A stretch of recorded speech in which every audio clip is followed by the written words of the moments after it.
Hi, brothers and sisters. So last night, I had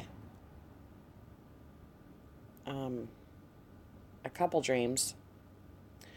The first one, I think they all kind of ran together. I don't know if they were two separate. I can't remember. But the first one was me and a bunch of people. We had went to Chanda's house from Freaking Over Jesus channel. And she had a full house. There were a lot of people that traveled there to stay the night. And all of us were very excited.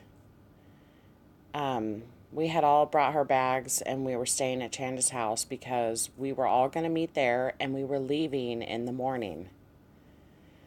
And we were going on a ship or a cruise, is what I perceived in my dream.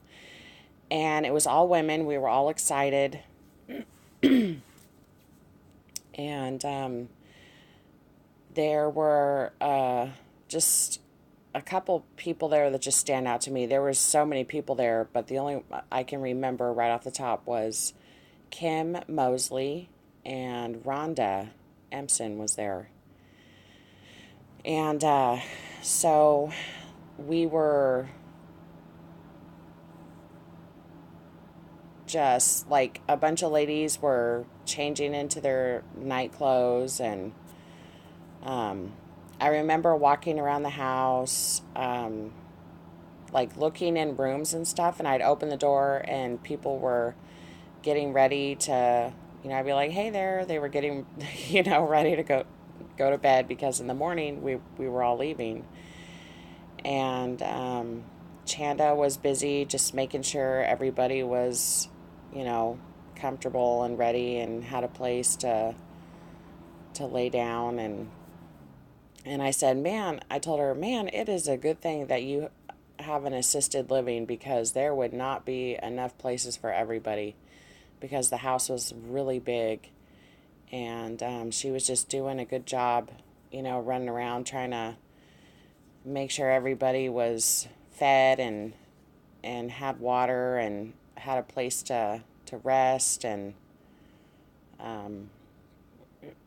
everybody felt comfortable and everybody was really excited. And Kim was there, and I was sitting in the kitchen with Rhonda Empson, and me and Rhonda were talking. And I told Rhonda, I said, man, it's just sure good that we are sitting here talking because I never would have realized how awesome you are. And and then Kim was there. She was standing. Me and Rhonda were sitting. She was standing next to the table, and she was I can't remember what she was talking about, but it was really interesting. And we were all just having a good time. And then other people were just, like digging through their bags, getting ready. And let's see. And we were leaving. We were leaving, you guys. And then the second part of the dream was I was walking down a corridor, and I wasn't in Chanda's house anymore, but it was just me and Kim. And we were walking down a corridor, it looks like a Victorian house. It was very old, and I was looking down the hallway at these halls. It was almost like we were in a 1800s Civil War type house. Oh my goodness, Kim will probably identify with this. Okay, so I don't know why she would, but we were like in a house from the south or something. I don't know how to explain it, but it'd probably be one of those houses with pillars in the front, But so I'm looking at the walls as I'm walking down this old house, and she goes, she asked me, what do you see? And I was looking and I seen these portraits. They were hanging down all the walls. You know, like in the old houses, they'd hang up their great great great grandfather and their great grandmother and their everyone that owned the house before that. And I grabbed my phone and I typed it in what I seen. And I typed in all capital letters, law, LAW. And she goes, bingo. And everybody, all the portraits I seen were like Civil War. They were like women with their hair, even in 1700s, they looked like British royalty, actually. Like if you were walking through a castle or some kind of,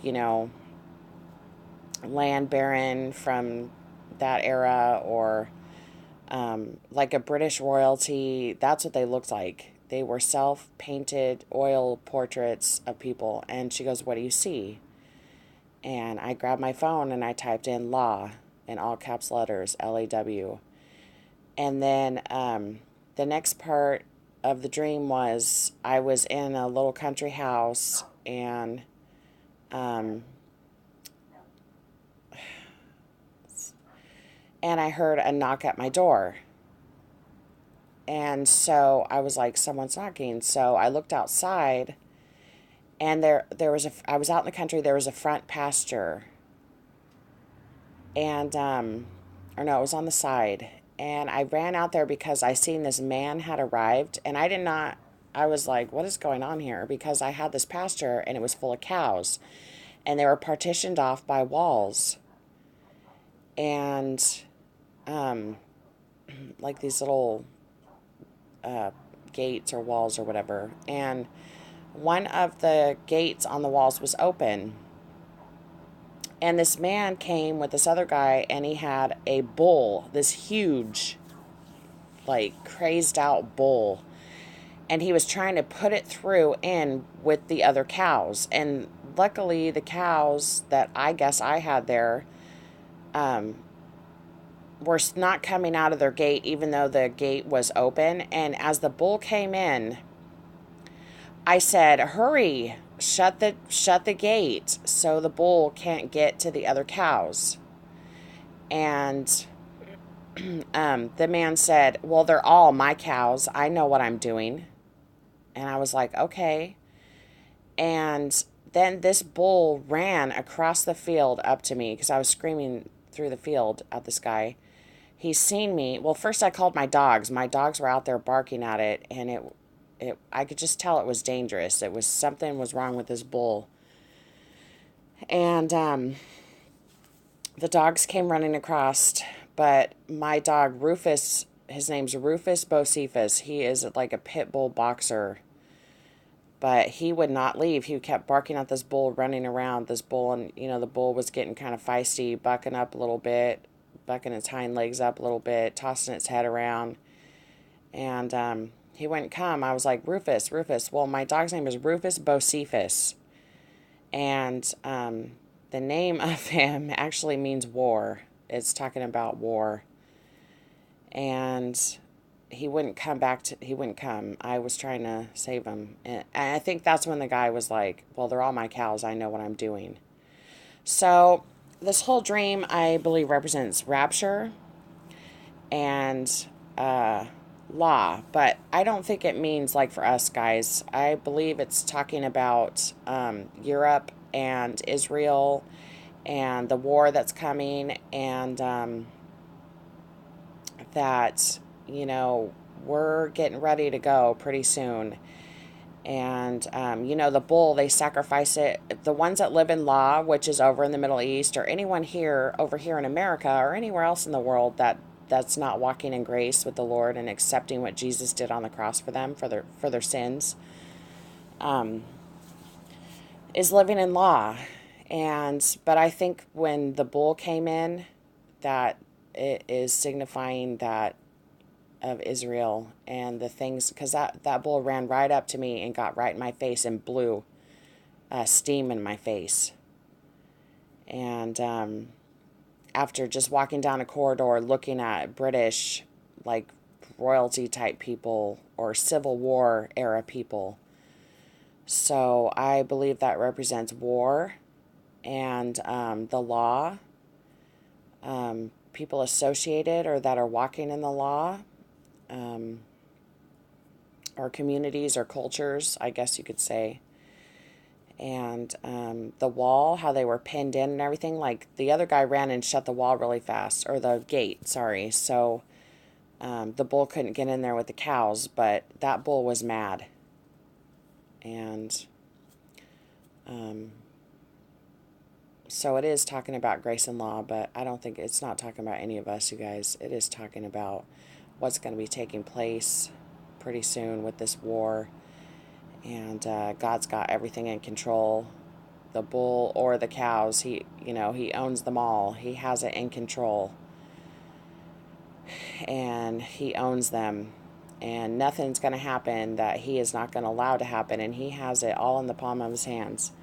So however the outcome, it is prophesied already. And it is going to happen. And what's going on in the world right now is crazy. And also, too, Sister Shelley sent me over a news article talking about, onto one of my videos I did about Australia. It was this video here. Urgent Dream, Australia warning of judgment coming. Iggy Azalea, peace treaty. Talking about Israel, but she left a comment saying that she thinks this video is coming right now. I wasn't sure if it was, well, I know war's coming over there too, and just like here in America, it's going to be devastation, but now they're starting to have bad weather, and I was reading this, they were saying it's the worst they've had in over 20 years. Trees down, roofs blown off, and houses blacked out as storm lashes the state. Port Augusta homes are without power, along with hundreds of others around the state, as an extreme weather event strikes South Australia. So pray for South Australia, you guys. Remember, I was told the next bull to be poured out is Heidi, and the Lord led me over here to Adelaide, Australia, and I was led to Moira, and I was led to Victoria, you guys, and that's all South Australia.